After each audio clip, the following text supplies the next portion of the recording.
আমরা এই বাগানের চা শ্রমিক।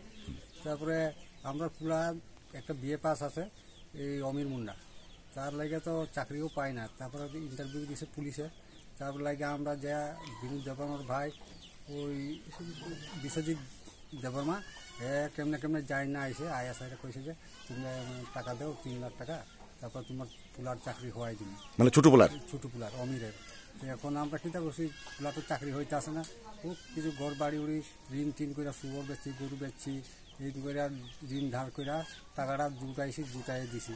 তখন পর্যন্ত আমরা তো ছেলের কোনো চাকরি হইল না, ওনার তো অফার আয়া পড়ছে, আর এই পুলা কি চাকরি পাইতো না মনে হয়, এখন তার হইতোই না।